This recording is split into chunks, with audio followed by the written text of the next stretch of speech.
Bueno, good afternoon, buenos días, buenas tardes. I biked about 2 days ago, but in my editing, my files were lost. It was a very dumb thing of me to do.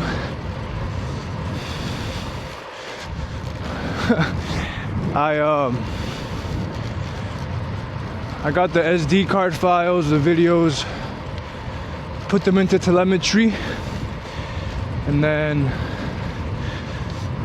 made a single file, a whole video with just the Telemetry, erased the files on the SD card, erased the SD card, reformatted it, put it back in the camera.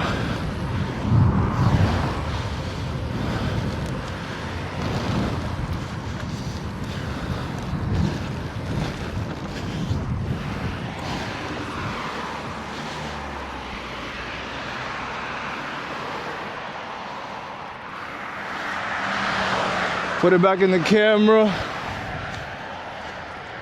and then the telemetry file, I named it February 6, 2026.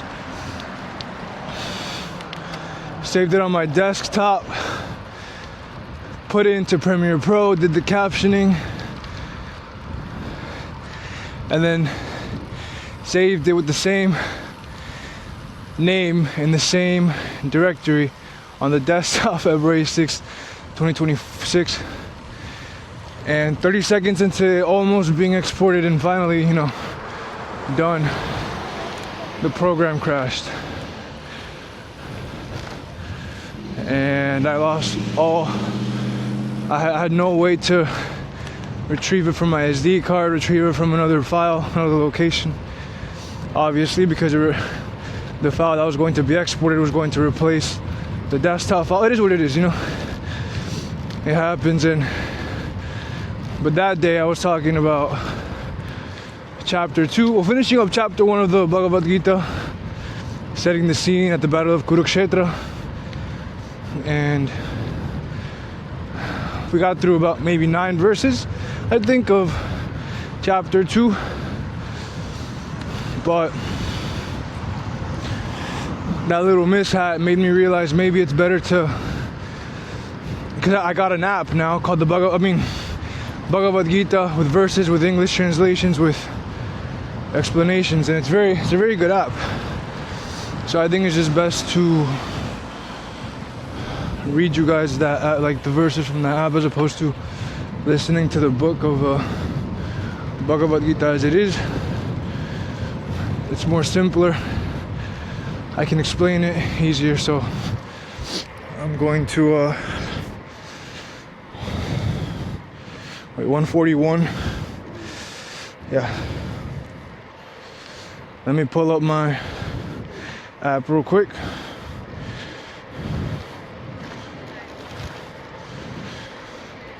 Krishna Bhakti. Krishna Bhakti.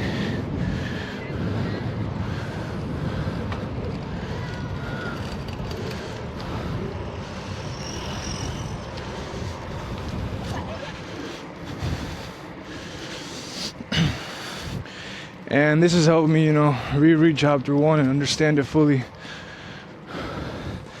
Truly comprehend the words, as opposed to just reading it and not retaining the information or the interpretation. So, honestly, all for the best. And as I've been reading chapter 1 more, I feel more connected to it. It is weird, It is really weird how that works, but regardless, we ended on. Or let's recap chapter 1, and then we'll move. Let's restart chapter 1. Okay. So, wait, let me see my heart rate. I gotta lower it. It's 141. Oh wait, let me.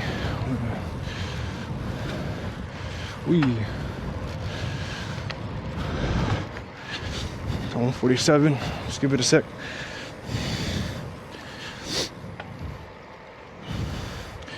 Alright, I'm just gonna restart it, guys, because it's best that way. Full comprehension. Chapter 1, Arjun Vishad Yoga. So, I mean, I'll explain the. So the app is called Krishna Bhakti on the App Store. On iOS. I don't know if it's the same on Android, but all right.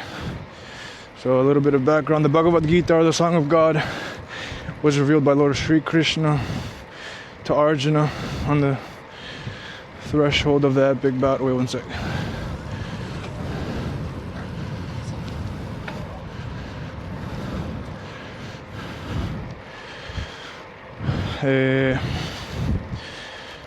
On a decisive battle on the threshold of the epic war of the Mahabharata. A decisive battle between two sets of cousins, the Kauravas and the Pandavas. Now your body is like a star. And the Pandavas. They're both under the Kuru dynasty. And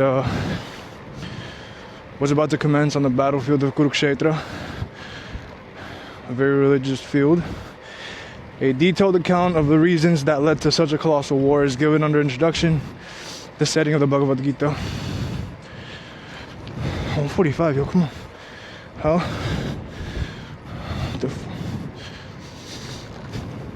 Oh, I'm going too fast, man. Let me lower this bit.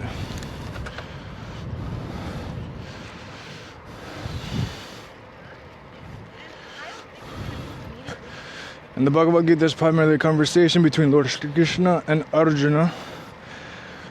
However, the first chapter begins with a dialogue between King Dhritarashtra and his minister Sanjay. Dhritarashtra, being blind,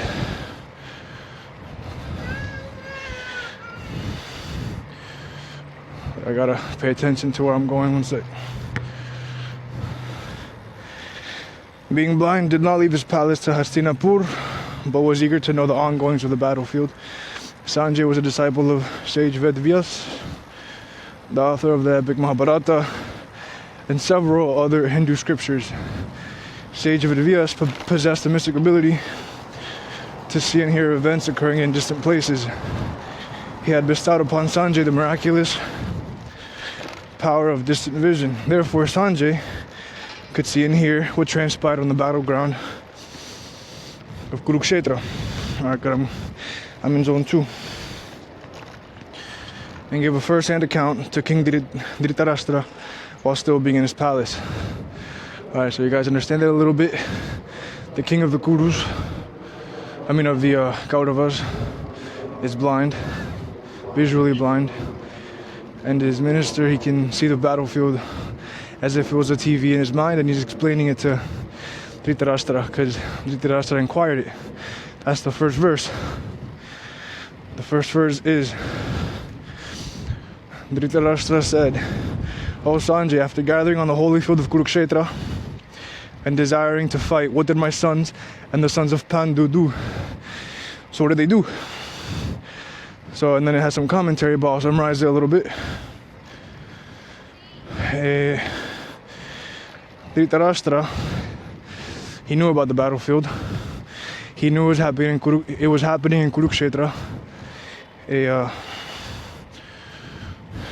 very religious field that nourished dharma, which is like good karma, like duty. And the Kauravas were very adharmic. They had a lot of adharma, they were essentially bad in the story. They were the bad guys. And so Dhritarashtra, I'm gonna read it here, feared that the Holy Land might influence the minds of his sons. They thought that the pious field might turn their discrimination and desire to finally end the Pandavas, the other side, and maybe forgive them and let them live on. And so he asked Sanjay about what was transpiring. And Sanjay responded, this is text 2. Sanjay said, on observing the Pandava army standing in military formation, King Duryodhan approached his teacher Dronacharya and said the following words. That's text 2. And Duryodhana is Dhritarashtra's son. And it says here in the commentary, he is very rude, egoistic, evil, and cruel by nature. Since childhood, he had a strong dislike for the Pandavas and left no opportunity to demean them. He was aware... Wait, one sec. I have to... Let me get past this... Oh, okay. Thank you.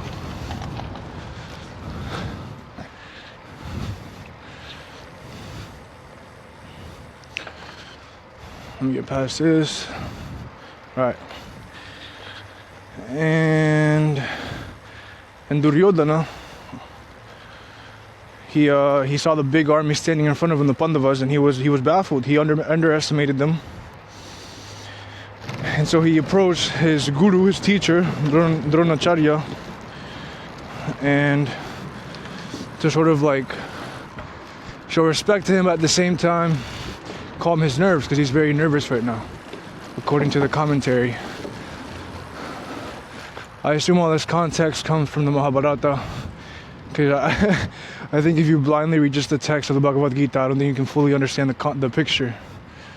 So I assume that's the commentary trying to just provide context to the verses, the text. And so after that, so that was text 2. So Sanjay said in text 2 that Duryodhana approached his teacher, Dronacharya, and he said the following words. And the next 9 verses are quotes or dialogue of Duryodhana. Verse 3. Duryodhana said, "Respected teacher, behold the mighty army of the sons of Pandu, so expertly arrayed for battle by your own gifted disciple, the son of Drupad." Wait.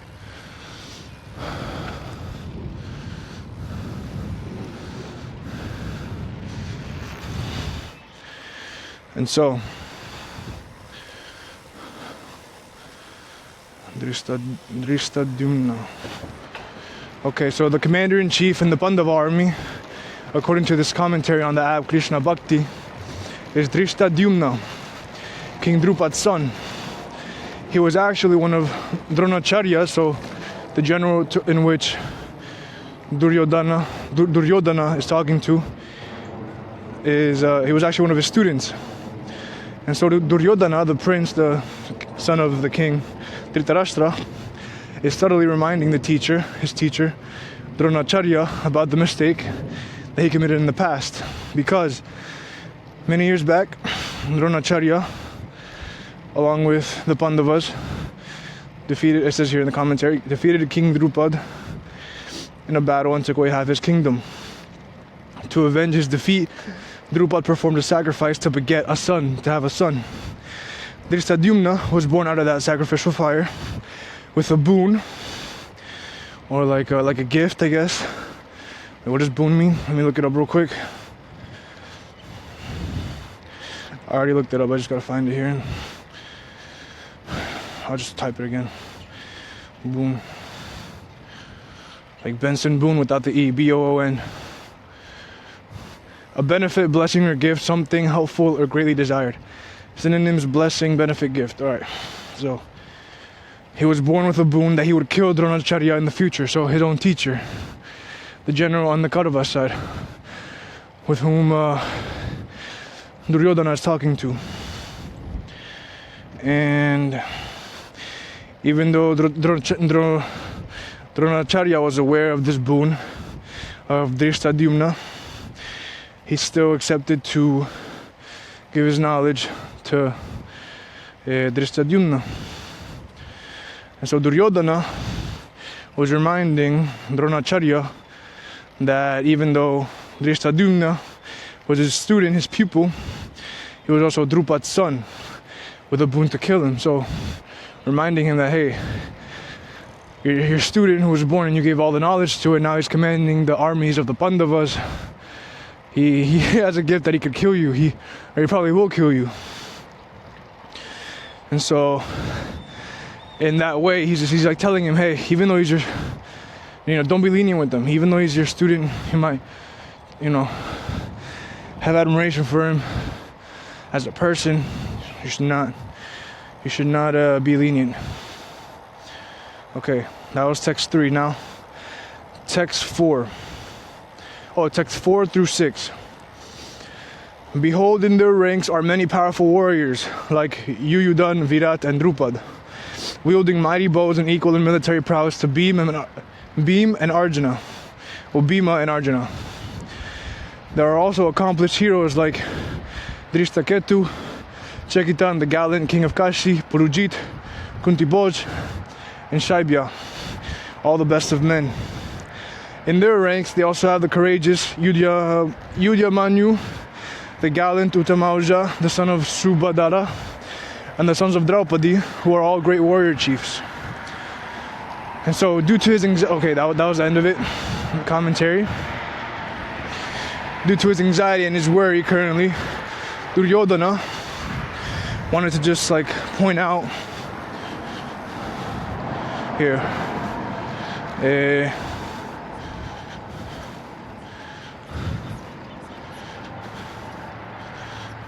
I guess he was just naming the other people. Yeah.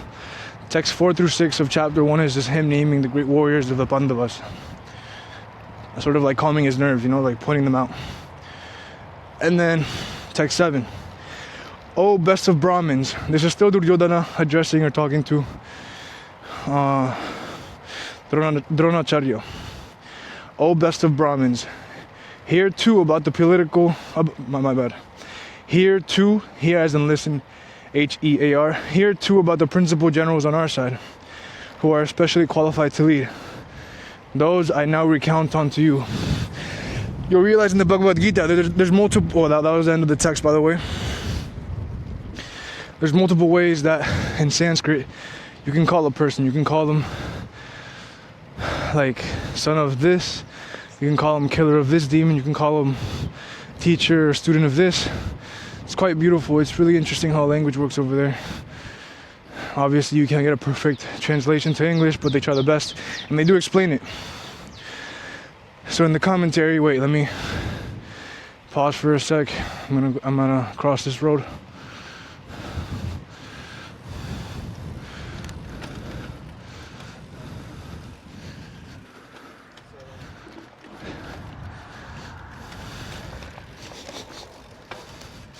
By the way, today we get to see the sunset. It should be a good sunset. I mean, there's not a lot of clouds. The best sunsets I've seen is when there's a lot of clouds, and especially with beautiful formations where they look like brush strokes or like cotton balls. Those are amazing. But today is quite clear skies, and there's barely any wind. It's 3 miles per hour wind, and it's the perfect day to go biking, to be honest. It's 70 degrees Fahrenheit. Today is February 8th, 2026. Honestly, it's a beautiful day. Right now it's 5:23. So within the next hour, the sky's color should change to purple, orange, pink. Just a beautiful gradient of colors. Anyway, so the commentary on text 7. Dronacharya was a teacher of military science and not really a warrior. However, he was on the battlefield as one of the commanders of the Kaurava army.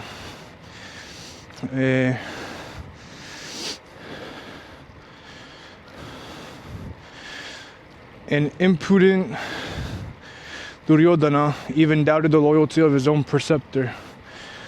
Cunning Duryodhana purposefully addressed his teacher as Dujodama, parentheses, best amongst the twice born, or Brahmins, end parentheses. His denigrating and veiled reminder to Dronacharya was that if he did not display his valor in this battle, he would be considered a lowly Brahmin who was only interested in the fine food and lavish lifestyle at the king's palace. And then to cover up his vicious words in referring to him as best of Brahmins, it was like an underhanded compliment, or what do you call that? Backhanded compliment. I forgot what you call that, but then after he said that, he called him that to cover up his vicious words and boost his teachers and his own morale.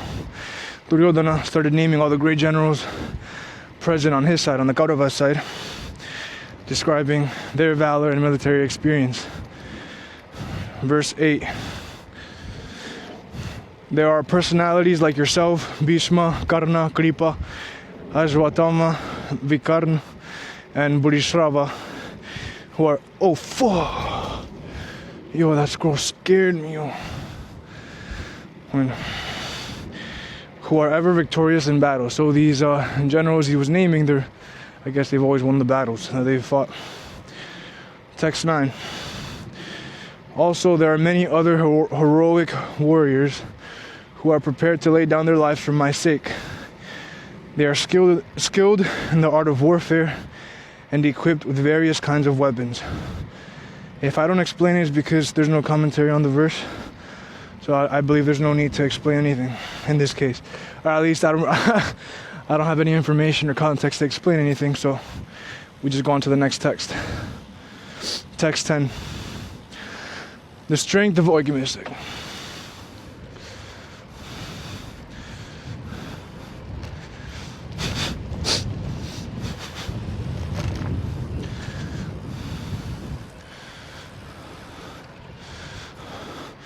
The strength of our text 10. The strength of our army is unlimited, and we are safely marshaled by Grandsire Bhishma, while the strength of the Pandava army, carefully marshaled by Bhim, is limited. There's commentary here, pretty long to explain it. So the commander-in-chief of the Kaurava army is Grandsire Bhishma, and he is an exceptional warrior, but he also has another gift, a boon, and that is that he can choose the time of his death, which means he was practically invincible. That's an insane power to have. Duryodhana felt that under Bhishma's command, their army was undefeatable. Whereas a Pandava... Wait, give me a sec. Wait, one sec.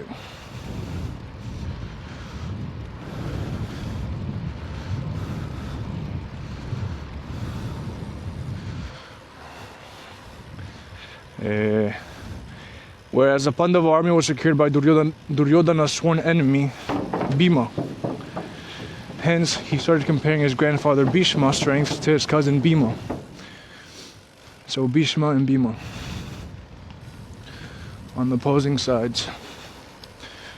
Oh, this is a beautiful... When I read this on the app, beautiful quote, beautiful proverb. Give me a sec. Thank you.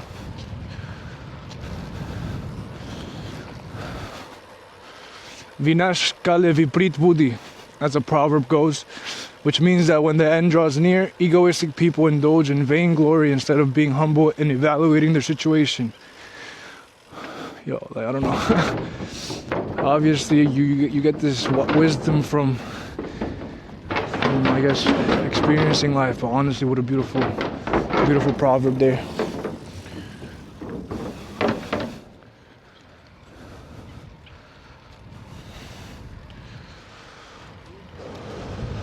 All right.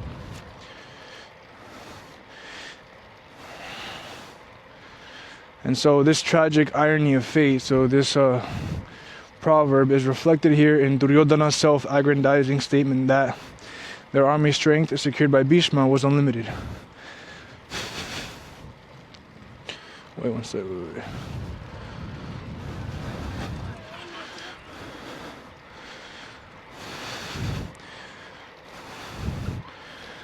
However, both Kauravas and Pandavas were Bhishma's grandchildren. You know, they're both part of the Kuru dynasty. Because Bhishma is the oldest living member of the Kuru family. And he was concerned about their welfare, of course. These are his grandchildren, cousins, you know, nephews. He was compassionate towards the Pandavas, but was bound by his ethical commitment towards the throne of Hastinapur and its subjects. Therefore, half-heartedly, he led the Kaurava army against them. And Bhishma, in his great wisdom, was also aware that in this holy war, along with all the great warriors of the world, the Supreme Lord Krishna himself was present. But Lord Krishna was on the other side with the Pandavas,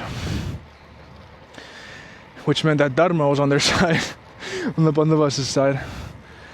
Oh, okay, thank you. And no power in the entire universe could make the side. Thank you. And the entire universe could make the side of Adharma win. So, the side of Adharma being the Kauravas. You know, if it's not the Dharma, it's Adharma. So he had vowed to protect the kingdom of Hastinapur and his subjects and to fulfill his responsibility toward them. Okay. Wait. Let me cross this. Wait 1 second.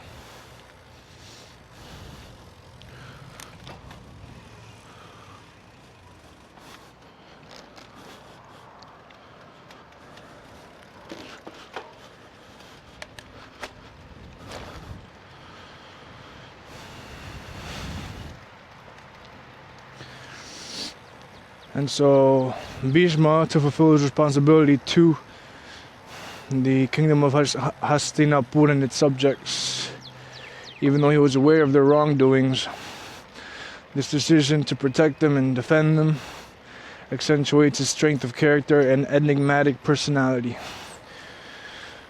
Respect to Bhishma for keeping his word. Alright, text 11, verse 11. This is still Duryodhana speaking, by the way. I know it was a long context for the last one. But text 11. Therefore, I call upon all the generals of the Kaurava army now to give full support to Grandsire Bhishma, even as you defend your respective strategic points. Okay. Text 12.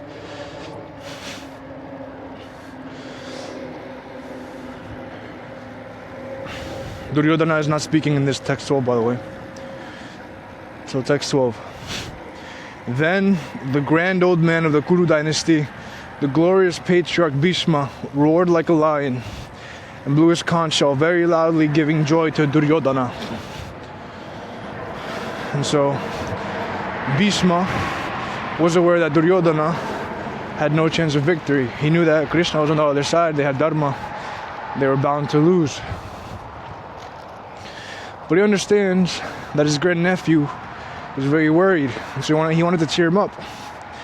So he blew a conch shell, signaling the start of the war. And this blowing of the conch shell was also indication to Duryodhana that Bhishma was ready to lead and would fight dutifully and spare no pain. Text 13. Thereafter, conches, kettle drums, bugles, trumpets, and horns suddenly blared forth, and their combined sound was overwhelming. So, of course, when Bhishma blew his conch shell, everyone else blew theirs, and they were doing drums, and it was a loud roar within the Kaurava army. Text 14. Then, from amidst the Pandava army, seated in a glorious chariot drawn by white horses, Madhav and Arjuna blew their divine conch shells. Madhav here is Krishna. So, oh wait, one second, wait, come on. So as the uproar of the Kaurava army started to wane, on the Pandava side, Supreme Lord Shri Krishna and Arjuna both blew their conch shells. And so this is Sanjay, the commander, the general, the minister, telling Dhritarashtra, this is Sanjay speaking, telling him what's going on, this text. And so Sanjay, in the Sanskrit, addressed Lord Shri Krishna as Madhav, M-A-D-H-A-V. See how they give different names to the same entity or the same being. And so Madhav is a combination of two words. Ma, which refers to the goddess Lakshmi, the goddess of prosperity, and Dav is used for husband.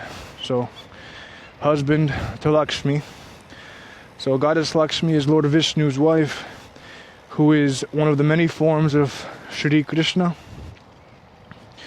This verse implies that the goddess of prosperity was with the Pandavas, and by her grace they would be triumphant in this war and reclaim the kingdom soon, their kingdom soon.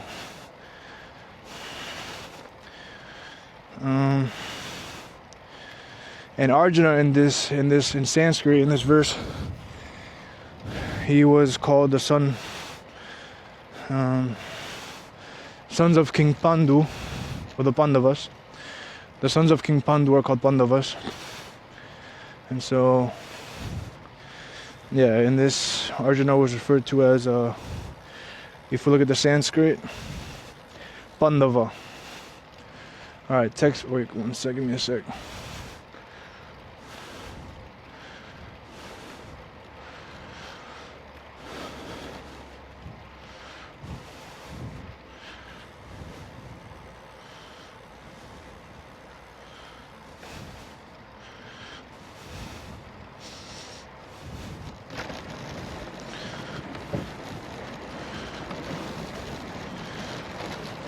My cousin Javi's texting me.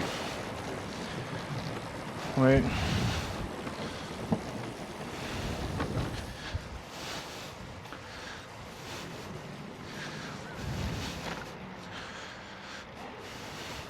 Alright, one sec.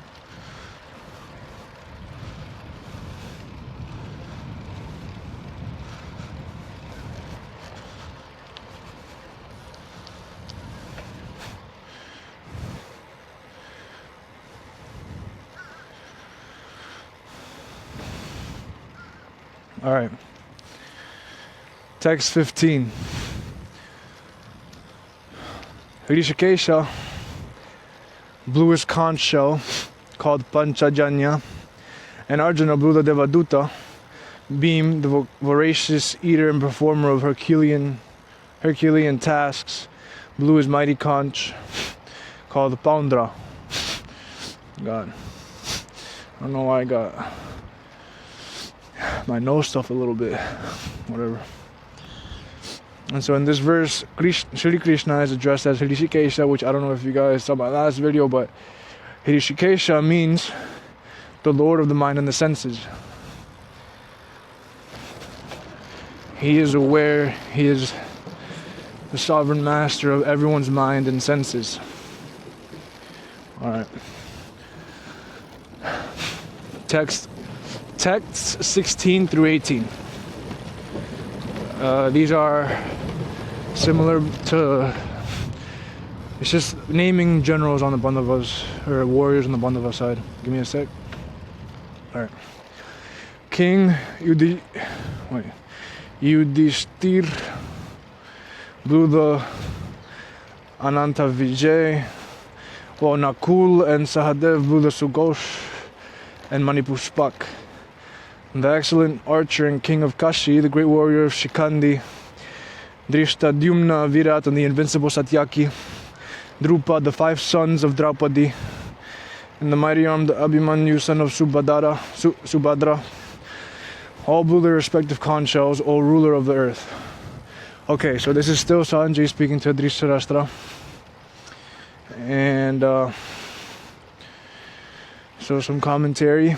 Yudhishthira, so King Yudhishthira, the first person who was named, he was the eldest Pandava, and he was addressed here as king. I'm just gonna read word for word. He always displayed royal grace and nobility, whether living in a palace or in a forest when in exile. He also got this title by performing the Rajasuya Yajna, a royal sacrifice, which earned him tributes from all the other kings in the world. In this verse, Sanjay also called Dhritarashtra the ruler of the earth.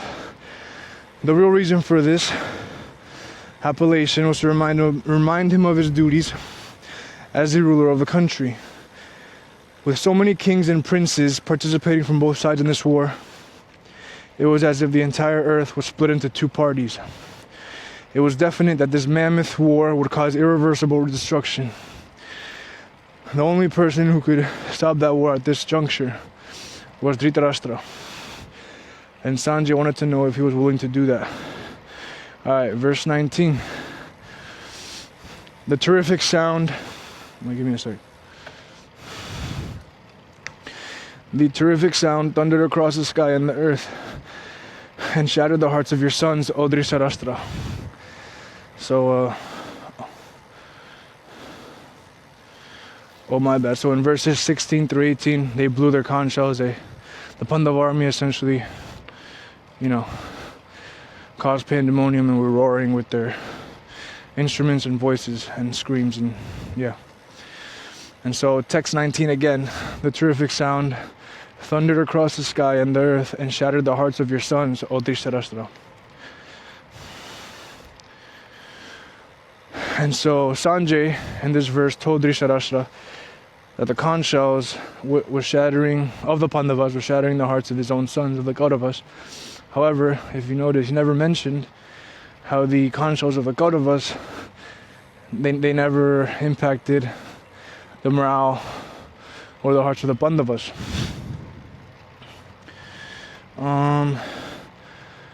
And so the Kauravas were fearful as their conscience pricked them for their crimes and misdeeds. They were relying solely on their physical strength to fight the war. However, the Pandavas felt confident and felt protected as the Supreme Lord Shri Krishna was by their side. Their victory was definite. That's the commentary. Alright, text 20. At that time, the son of Pandu, Arjuna, who had the insignia of Hanuman on the flag of his chariot, took up his bow. Seeing your sons arrayed against him, O king, Arjuna then spoke the following words to Shri Krishna. And so here, so in the Sanskrit, the original Sanskrit, Sanjay, again the person relaying this information with the vision power to the king of the Kauravas, Dhritarashtra, addressed Arjuna by a different name called Kapidwaj, which means monkey bannered. This denotes the presence of the mighty monkey god Hanuman on Arjuna's chariot. It so happened that, alright, let me summarize this little story. Not little, I'm not saying little as in a demeaning way, just like quick story just to show the relation of Hanuman to Arjuna. So when Arjuna became very boastful of his archer abilities, he quipped, he poked fun at Shri Krishna, and he's like, I don't understand why during Lord Rama's time the monkeys worked so hard to make a bridge from India to Lanka with heavy stones. If I was there, I would have made a bridge of arrows. And so Krishna said, alright, go ahead and do it, show me. And then Arjuna, he did that. He showered thousands of arrows to make a bridge from India to Lanka. I assume it's Sri Lanka. And Shri Krishna asked Hanuman, which I looked him up. He's a god of self-control. Let me just look him up real quick, just to be excuse me, just to be sure. Hanuman.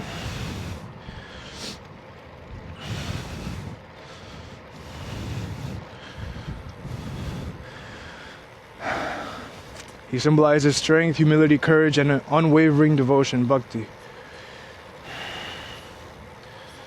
Let me ask, who is Hanuman?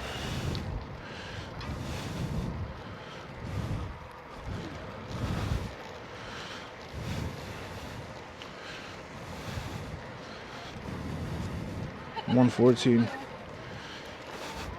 So yeah, he is a let me get past it 1 second.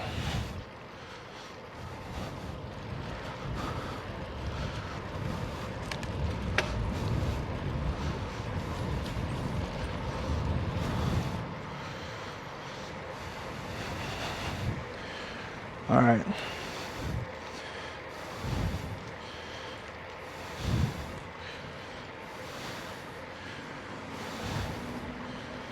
He represents fearless service, bhakti, love and loyalty to God without ego.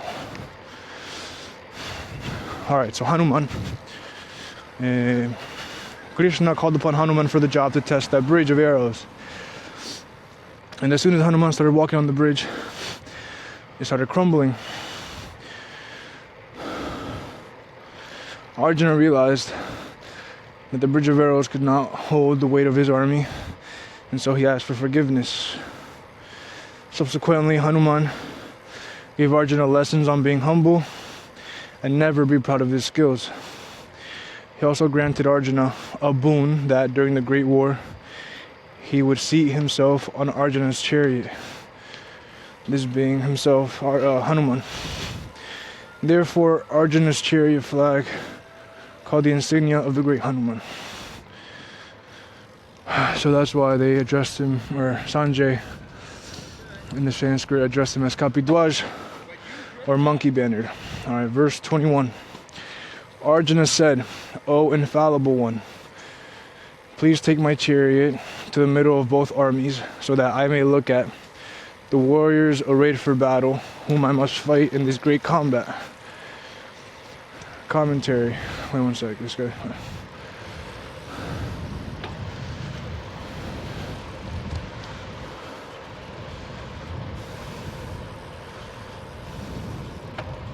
Alright. And so, commentary. Oh, you know, this commentary has a beautiful. I almost cried when I read this. I was in the gym and I was reading this and I almost cried. Beautiful, but it's not in the Bhagavad-Gita, it's in the Bhagavatam. Okay, commentary. Arjuna was a skilled warrior, and the most powerful Hanuman was sitting on top of his magnificent chariot. Moreover, his devotion towards the Supreme Lord Krishna was such that the Lord himself had agreed to be Arjuna's charioteer. Here, Arjuna was seated on the passenger seat, giving instructions to Shri Krishna, his charioteer. He addresses the Lord as Achyuta, the most dependable one, and requests him to place a chariot in the middle of the battlefield. So here they have some Sanskrit with Roman letters. I'm gonna try to read it. Aham bhakta paradino yasvantantra ivadvija sadubir grasta hridayo bhaktair bhakta jana priya Bhagavatam. Okay, and then that's it. And then it's from the Bhagavatam 9.4.63. And this is the translation. Beautiful. Although I am supremely independent, yet I become enslaved to my devotees. They are very dear to me, and I become indebted to them for their love. Such is the beauty of God's bond with his devotees, that he gets enslaved, beholden by his devotees' love. Let me make the U-turn here. And you see, Arjuna is giving commands to the Supreme Lord Krishna, to the God. But, and even though Krishna is of course God, he has unlimited power. He's happy to do this for him because Arjuna is a true devotee of Krishna. So it's this, I don't know if Christianity has that. I was raised Catholic, but I never really read the Bible. I will soon after I finish the Bhagavad-Gita, the Quran and the Torah. But beautiful, beautiful, beautiful. Alright. And so in this text, Arjuna asked Krishna to take him to the front line so he could see what kind of wicked people chose to fight for the Kauravas. Text 23. I desire to, this is still Arjuna speaking, by the way. I desire to see those who have come here to fight on the side of the evil-minded son of Dhritarashtra, wishing to please him. Commentary.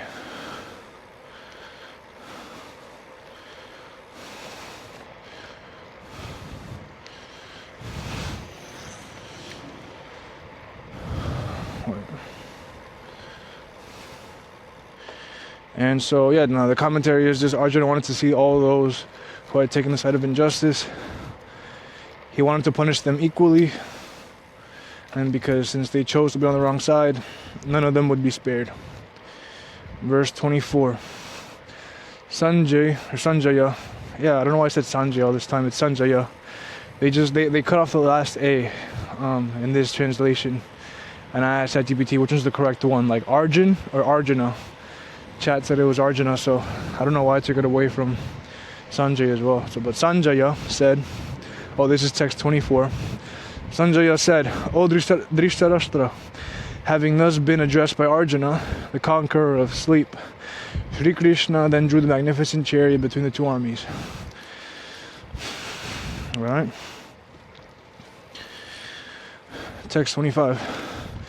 In the presence of Bhishma, Dronacharya, and all the other kings, Sri Krishna said, O Partha, behold these Kurus, with a K, Kurus, gathered here. One second.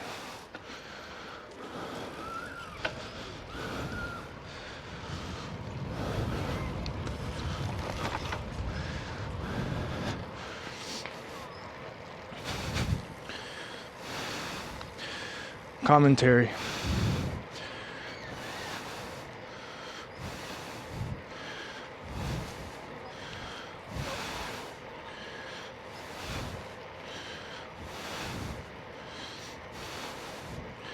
Okay.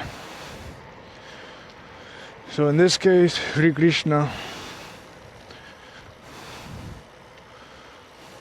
called Arjuna Parth, son of Pritha, or Partha, son of Pritha, another name for his mother Kunti. Let me get through this. Thank you.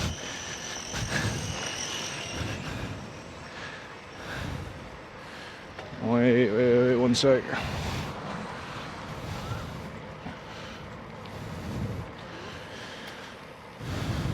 Okay.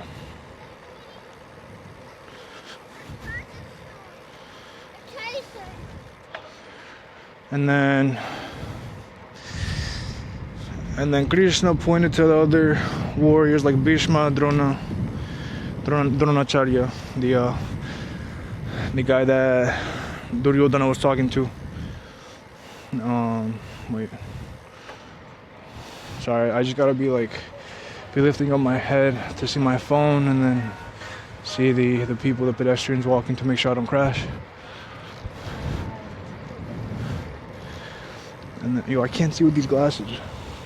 And the sun is like, alright, the sun is blinding me, alright. Got a clear way though.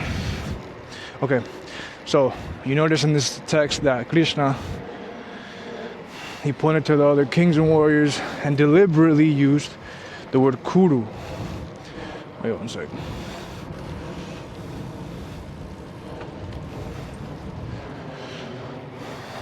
And that was to remind Arjuna that both the Kauravas and the Pandavas, so both sides came from the same, are descendants from King Kuru.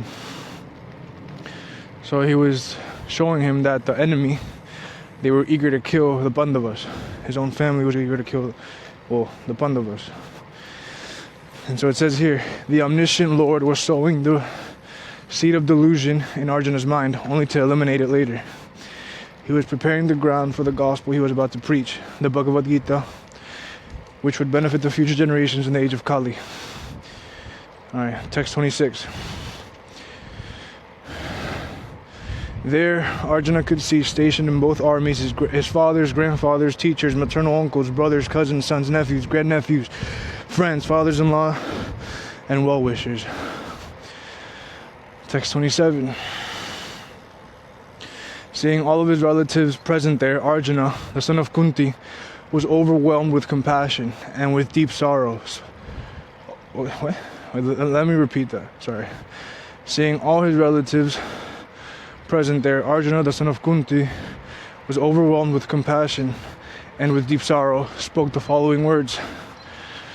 Give me a sec. Let me get past this. Oh, I'm good. All right.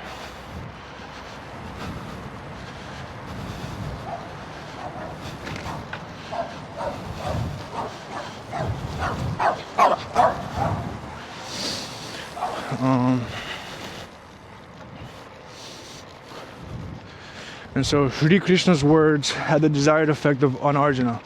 So him pointing out that these were the part of the Kurus, he noticed all of his family members. And that caused him to be filled with compassion and deep sorrow.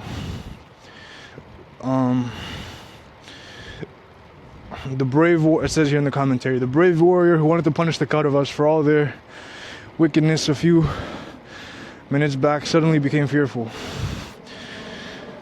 Comprehending the devastation this war would cause, his valor started to diminish. Hence, Sanjaya had called him Kaunteya, the son of Kunti, denoting that Arjuna had become soft-hearted, similar to his mother. Kunti is his mother. However, and you see how they it's beautiful how they address different people, and like based on their relatives and who they know, and to like show character traits. It's pretty beautiful. I mean, I wish English had something like that. It's insane. And so Arjuna was now very confused and his mind filled with questions. His brave warrior was now confused. He didn't know what to do anymore. Alright, verse 28. Arjuna said, "O Krishna, seeing my own kinsmen arrayed for battle here and intent on killing each other, my limbs are giving way, and my mouth is drying up."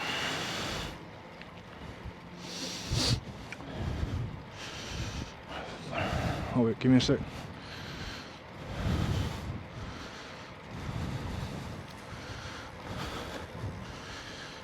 Okay, I'll just read it because I think it deserves this word-for-word reading.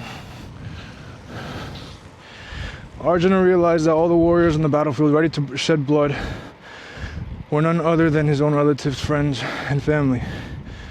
He was filled with remorse and fearful of performing his duty of fighting this war. The cause for these sentiments was his attachment towards his bodily relatives. He became forgetful of his spiritual existence, that he was not just a body. His affection for his bodily relatives had blinded his consciousness. In the materialistic concept, we consider ourselves to be only the body, which is emotionally attached to all its bodily relatives. As this attachment is based on ignorance, it carries with it the physical burdens of life, like pain, sorrow, grief, and death. Only the death of the physical body can end these materialistic attachments. We are more than just a physical body. Our eternal souls are beyond life and death. Tangled in the various attachments of the material world, we keep forgetting that the Supreme Lord is our only permanent relative. He is the father, mother, friend, master, and beloved of our soul. So Arjuna's bodily, his physiology is reacting to, wait, give me a second.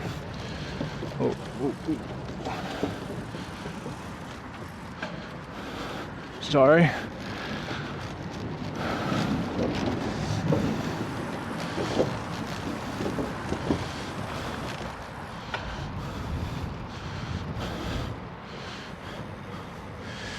So, Arjuna, his physiology was reacting to these thoughts, to these feelings of compassion toward his own family members, and he is now forgetting that the only eternal thing is the soul. The body is temporary. Alright, verse 29. Verse 29 through 31. My whole body shudders. My hair is standing on my end. My bow, the Gandiv, is slipping from my hand, and my skin is burning all over. My mind is in quandary and whirling in confusion. I am unable to hold myself steady any longer. O Krishna, killer of the Keshi demon, I only see omens of misfortune. Wait one second. I do not foresee how any good can come from killing my own kinsmen in this battle.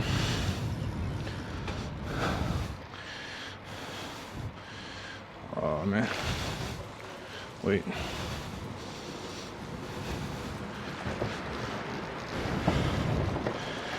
And so here Arjuna in the Sanskrit, he addresses Shri Krishna as Keshava, killer of the demon called Keshi.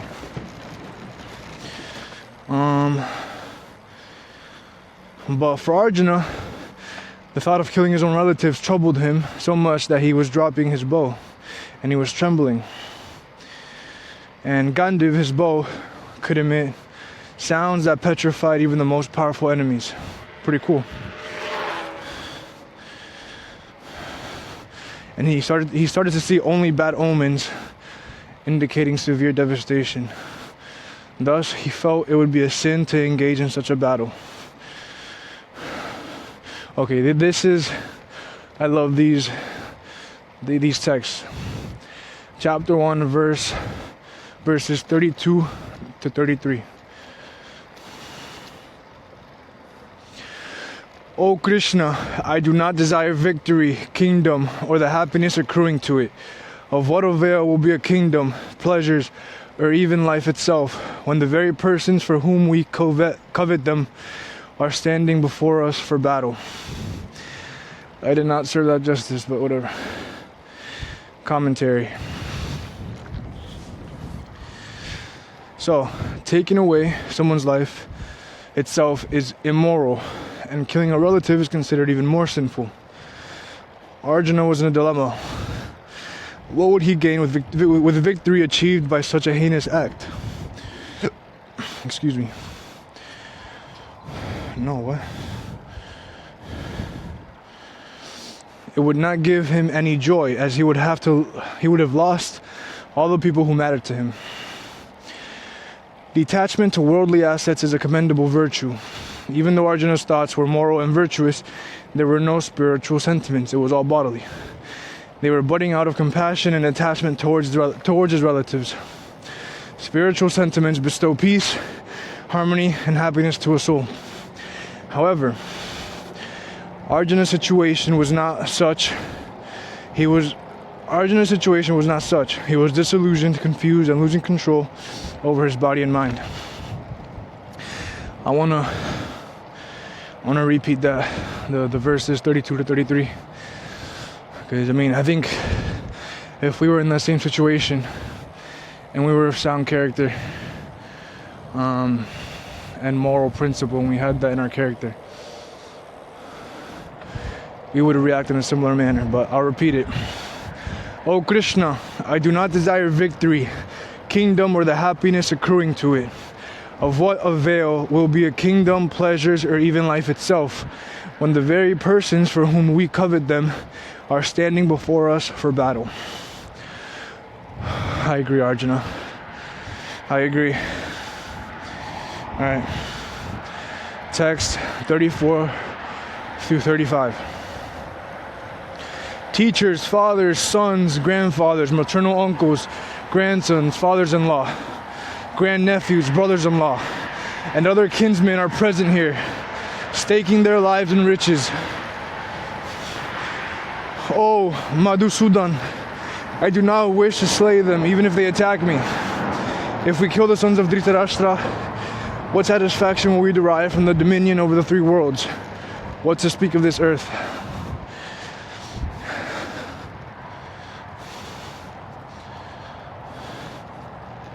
Okay, I haven't gotten this far, so I'm just reading the commentary real quick. Well, in the app specifically. I'm on chapter 3, but in the app specifically.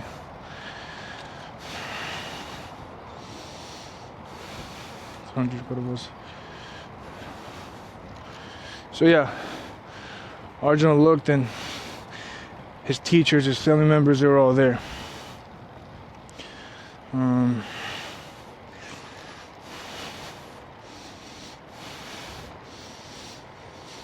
Alright, yeah. And Madhusudan is another term for Krishna. It means killer of a demon named Madhu. Alright. Text 36 through 37. O maintainer of all living entities, what pleasure will we derive from killing the sons of Dhritarashtra? Even though they may be aggressors, sin will certainly come upon us if we slay them. Hence, it does not behoove us to kill our own cousins, the sons of Dhritarashtra, and friends. O Madhav, how can we hope to be happy by killing our own kinsmen? Give me a sec.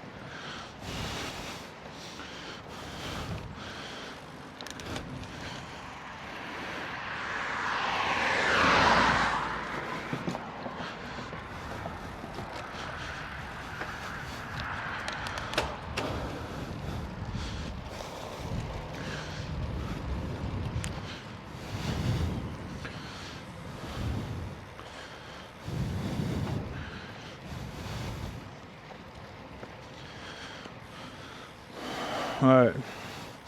And again, similar to previous verses,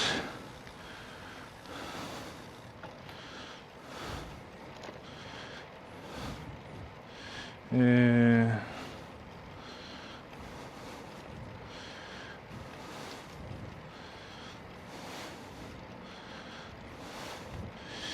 just Arjuna reiterating that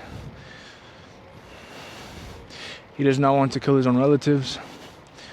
And it says here, the Vedas state, Vedas being, I mean, I don't want to get this wrong, I think it's just the, like Indian scripture, Indian history, like, let me look it up.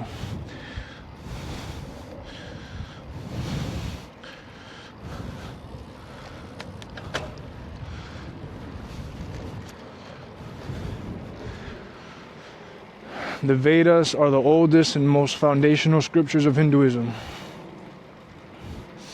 Alright, that's what that is. And so the Vedas state, Mahinsyat sarva bhutani.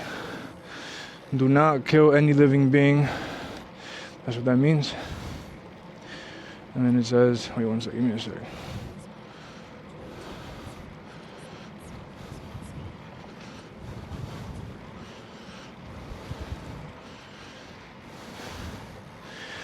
Unless absolutely necessary in an extreme situation, violence is any form is a sin, and non-violence a superior virtue. In Arjuna's case, even though the enemy's wrong deeds were unpardonable, he was not willing to kill them, considering it to be immoral. However, according to Vasisht Simriti, I guess another book of the Vedas, under six circumstances it is acceptable to kill, in order to protect themselves from such enemies who have, and then set fire to their property, tried to poison them, conspired to murder, loot their wealth, kidnap or dishonor their women, or seize their kingdom. One sec. Alright.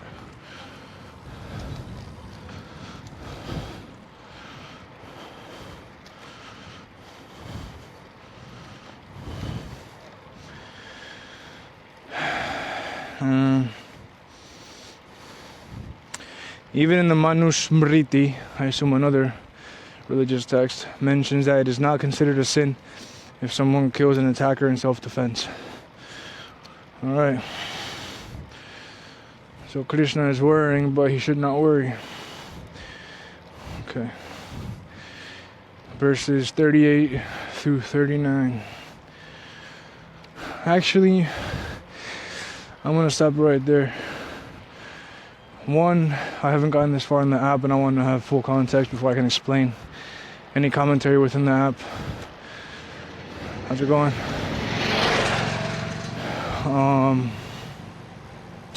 So yeah, I'll stop it there. I'll keep it at zone 2, increase the speed a little bit. You can enjoy the sunset, nature, as Ted Kaczynski. So I mentioned Ted Kaczynski because I was also reading Industrial Society and its Future this past week, and summarizing it and understanding it and finding the logic and understanding the argumentations.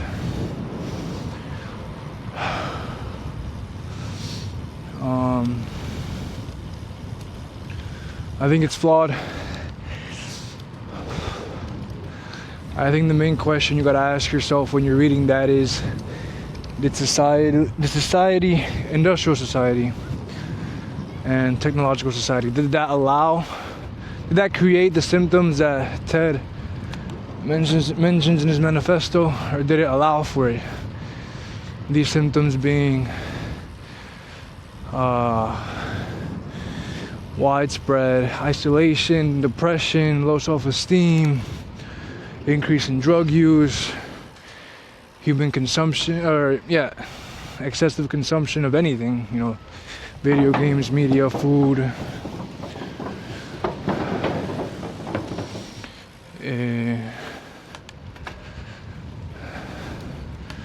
And Ted argues that, yeah, it's fault of the system.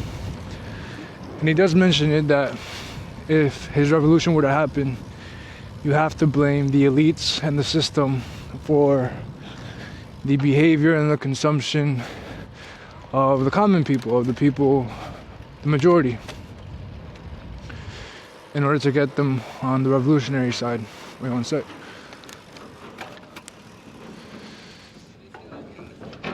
Permiso, gracias. And I disagree.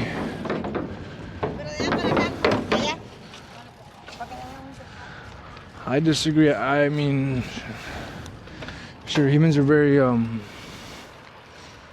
mean, I'm not a psychologist, but especially from an early age, the brain is very moldable. You know, if we get exposed to drugs at an early age, it's more likely that it's harder to get out of them the older we get. Same thing with like sugar, junk food, video games, porn, and that's, I would say, a lack of education and spirituality within every generation.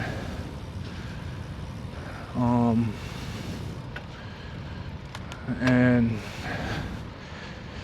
I don't know. I don't want to sound like almighty or like I know everything, but I mean that's just my belief.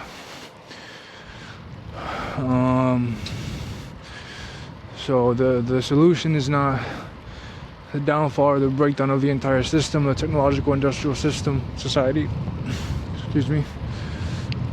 But the solution is more awareness, education, spirituality, how to control, have more internal control. But it's very hard. I think that's a very hard thing to do in today's day and age. You know.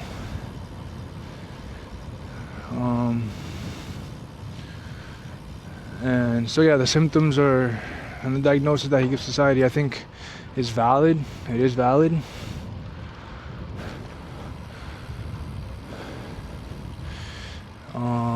But he essentially wants us to go back to primitive society, where our physical needs, being food, shelter, water, sleep,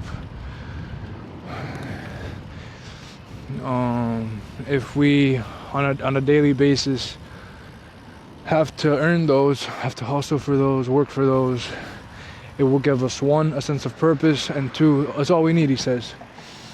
All we need is wild nature, food, reproduction, you know, the basics.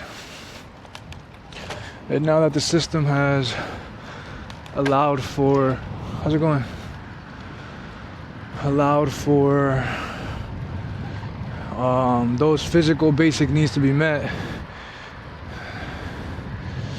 the majority of us are, we feel a sense of purposelessness. Purposelessness? He calls it, I think he called it middle class vacuity. And I think we do see that it's prevalent in today's day and age, especially in my generation as well. And the younger you go, maybe it's gonna increase. I don't know. We'll see. But let me see my heart rate. Okay. By the way, you see the sky? You see that gradient? I just wait one day until it's cloudy. It's gonna be like 1,000 times better. Just trust. But yeah, and so I'm just gonna, for the duration of the ride, I'm gonna talk about the Manifesto, because it is an interesting piece of paper. And for example, or introduction, the industrial society and its future have been a disaster for the human race. It has increased many bad things in society, and he mentions a lot of them. Anything bad, you name it, he put it in the Manifesto. He blames everything bad in society on the industrial and technological revolution, which I don't know if he blames it fully or if he just says that it made it more prevalent, but I think it's a faulty argument because his main argument is that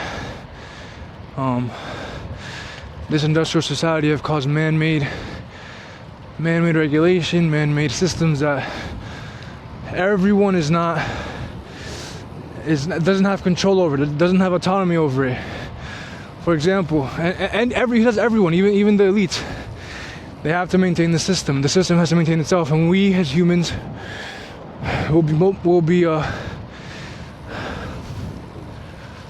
our behavior will be molded or to suit the needs of the system, not the other way around. And he wants to give humanity back their freedom, back their autonomy, back their purpose. That's what he wants. And he says that in primitive societies, it's nature, it's God, it's chance, nature,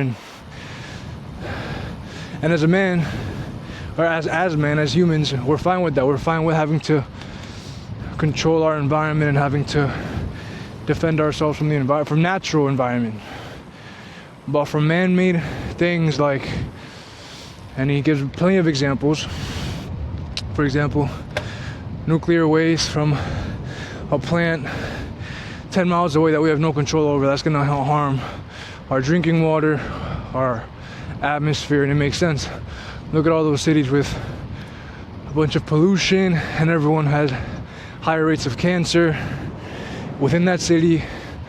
There's a YouTuber, I think his name is Tyler Oliveira, and he went to one of those cities, and I forgot the percentage, but many of those people, I think more than half, have rates of have cancer, and it's the city that's very industrial. They push a lot of carbon into the atmosphere and chemicals, and so it's things that you can't control that affect your own life, and these are man-made things. It's not natural. God did not put, or nature, whatever you want to believe in, did not put that factory there. God did not. What else does he mention?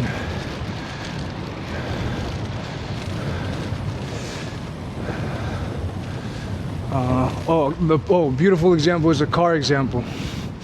Sure, new technology will always be optional. We're not forced to use cars. But again, the more adoptive, the more technology becomes more adopted by society, the more the system grows and human freedom is lowered, is taken away, is diminished. So when the car was invented, you could still walk, look at European cities, they're very walkable. You could walk, but now look at American cities. As the automobile grew and grew and grew, you're basically now required to have a car to live in America, man. I live in Orlando. I think the closest grocery store or retail store is a Walmart, and that's if I had to walk, it's 25 minutes, which is not bad. It's like a mile away, 20 minutes. I walk about at 3 miles an hour. I used to walk to my college, university, UCF, and it's 3 miles away, and it took 2 miles away, and it took me 40 minutes. So, but and so you basically have to conform to the system. You have to go to the DMV, get a license, do registration, pay car insurance, and if you're financing it, pay payments, car payments. And even then, if you choose to not get a car, everything is not. If you want to walk or get a bike, society does not conform to the pedestrian. Long ass crosswalks. People don't respect cyclists or pedestrians. I got ran over once. Not ran over. I got hit in the back as I was crossing. I had the right of way. I swear we were making eye contact, and as soon as I passed in front of his car, he accelerated, and I fell. And I'm like, yo, why? Come on, man. Just look out next time. He was like, okay, my bad, all good. And we fist pumped, and then he went on his way, and I went on mine.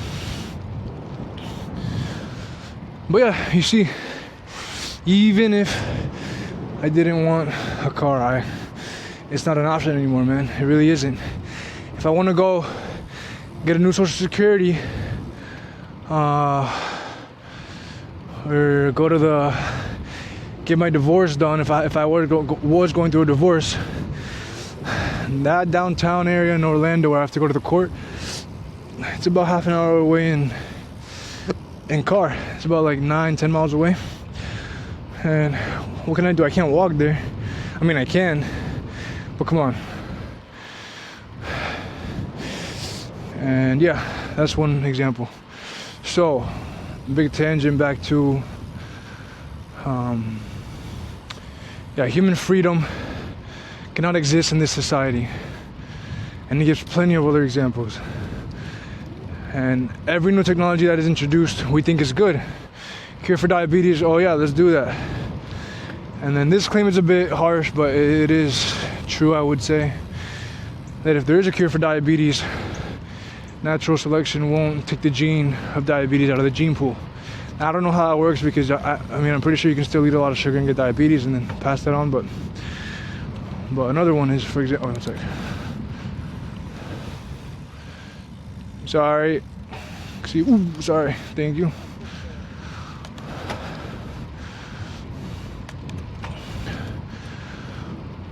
Oh, what's my heart rate? 122. Or let's say he gave the example of like electricity, plumbing, refrigeration. Who would say no to that? It makes our lives a lot easier. But now it's like we've become so dependent on it. And the more and more new technologies get adopted,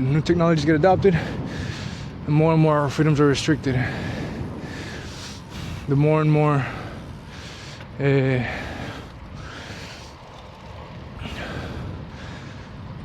we get these symptoms of depression and low self-esteem, and because he says the lack of the power process, of autonomy in the power process. So the power process, it's 4 things: goal, effort towards the goal, attainment of the goal, and then the most important part is autonomy. And this is the main thing that he argues, is that is what's missing in today's society, because our physical needs are already met, and now we have to find things to do with our life.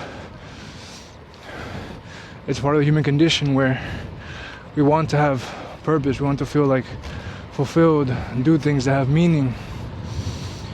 It's some people may not feel that way, but I think for the majority of people,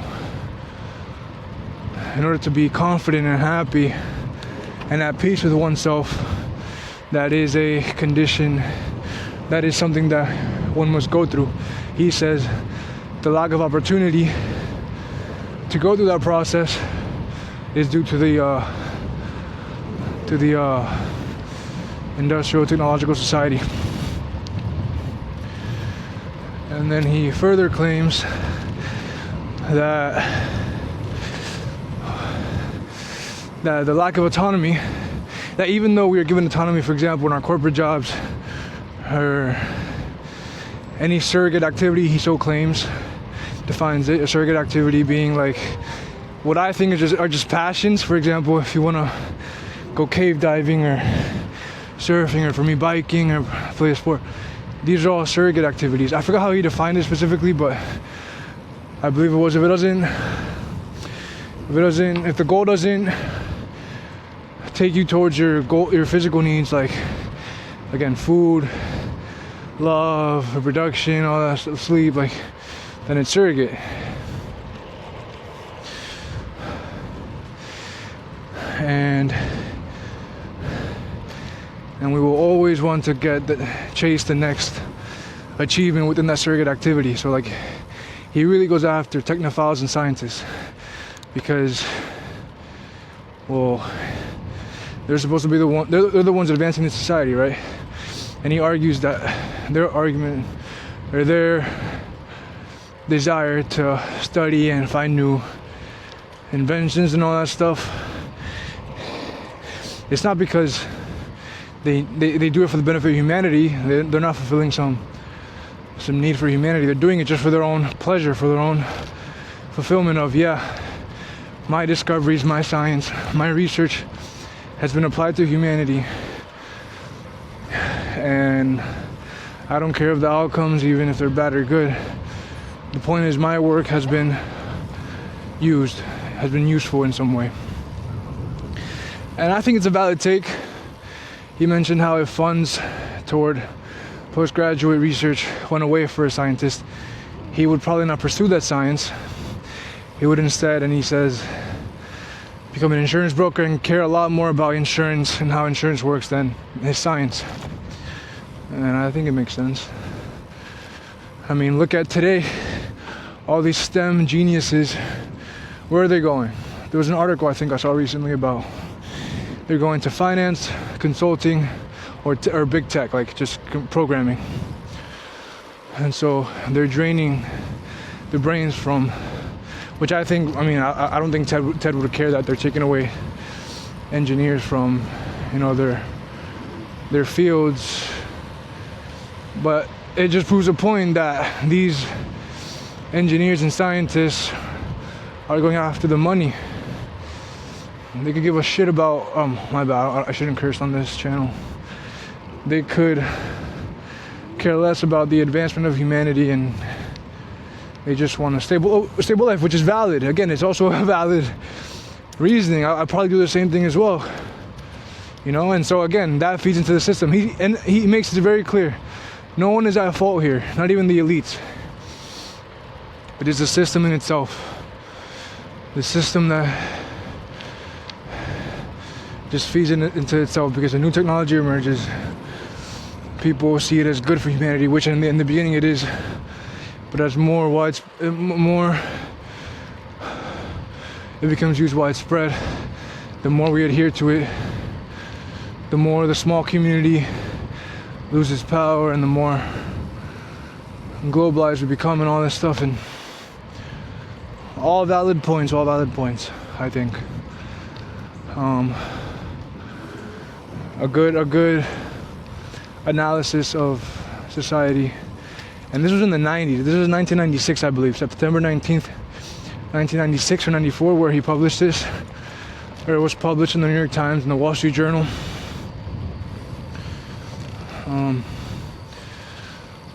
But I could talk a lot about Manifesto. I digested it. I took it apart. But I think his methods are flawed. Again, we don't need a destruction of the system. We just need more education, more emphasis on spirituality, on internal control, on not... Wait, give me a sec.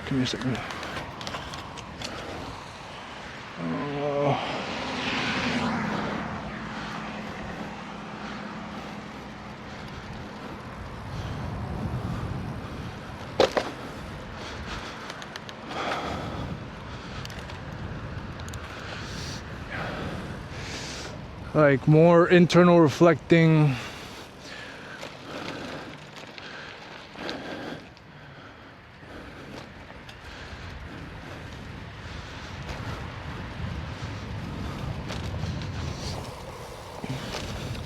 because I'm a big proponent as well for seeing what human curiosity can achieve, you know?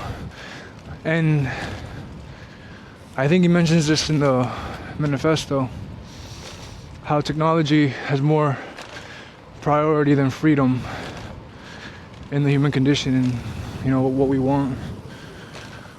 Like, I mean, wouldn't it be cool to see something like us get to Mars, you know? That would be very cool.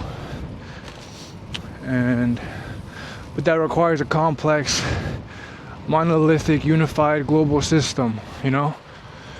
Where some of the parts are made in China, some of the engineers are from Germany. And oh wait, this is the traditional where I take the camera and I point it at myself. Give me a sec.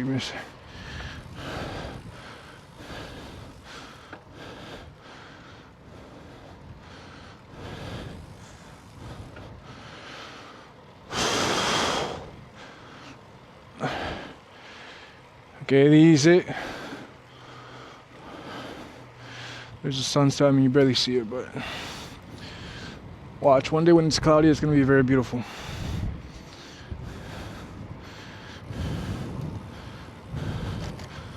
Did it lock? Alright. There, it locked. And yeah, I would be happy. I don't know if this is the sentiment of the majority of the people, with seeing how far humanity comes, seeing the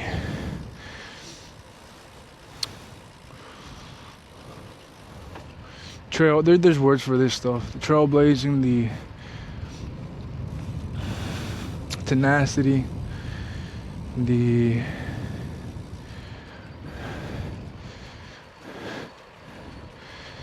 control that humanity can find over nature. Like, imagine we control the weather one day. That'll be cool. But then again, who has that control? The few elite, yeah. And he does mention this. Wait, let me pass these guys.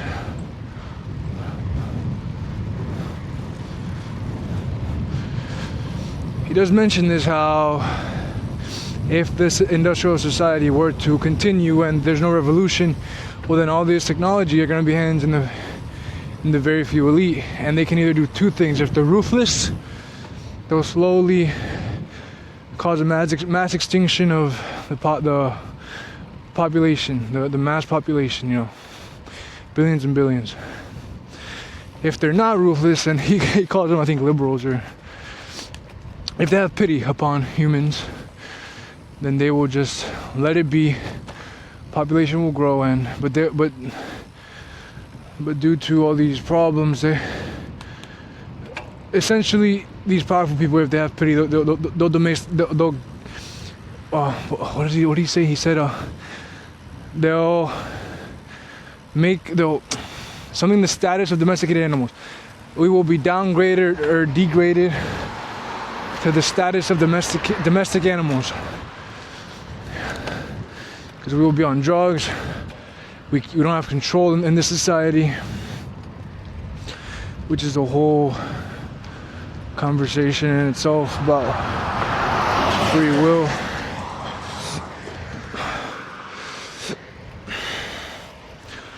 Right.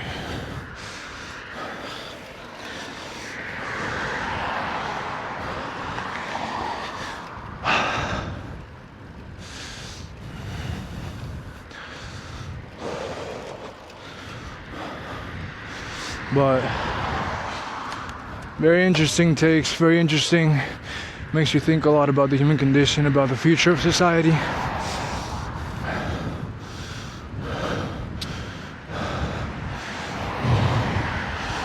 And I recommend everyone reads it. Do not read it 3 times, at least 3 times. Do not be persuaded by his passion in his writing, by his eloquence and explanations, his simplicity. But, because at first I was like, yeah, this all makes sense. Second read, okay. Third read, okay, you know. So read it at least 3 times if you do. That's my heart rate.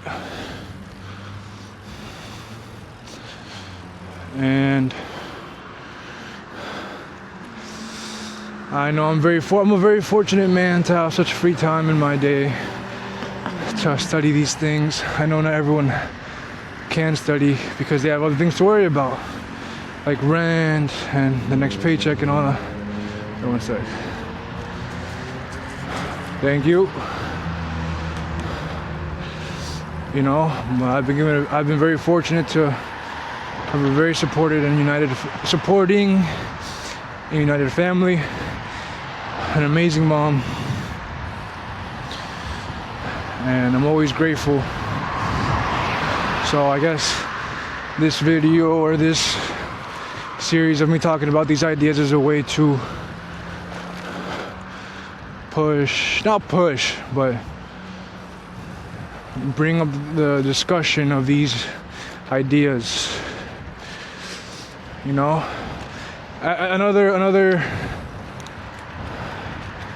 another weakness in Ted's paper is that he was alone in a cabin. I don't know if you guys know the story of Ted Kaczynski, but he He was he went to Harvard at 16 or 17.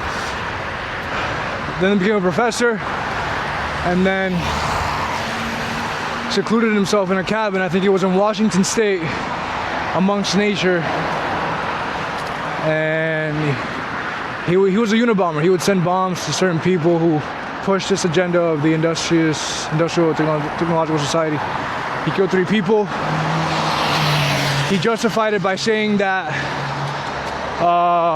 he justified the killings by saying that they wouldn't have published his manifesto if he didn't, cause all that terrorism.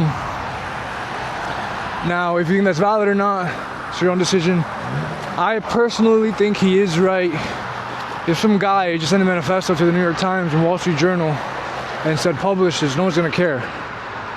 But if there's these 3 bombings and the entire society is worried and they're all on their feet and worried about the next bombing, they already have an idea, like, shit, like what's gonna happen, They're in his head. They're living rent-free. He's living rent-free in their head. And that's when he chose to send the manifesto and publish it, and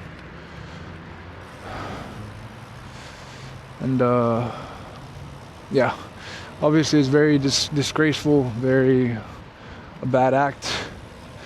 Even he knew that these 3 not executives, but these 3 people that had to die, according to him, they weren't at fault. I think he described that perfectly in the manifesto, but he still chose to kill them. Alright, whatever. See you guys. Hasta luego, parceros. See you in the next ride.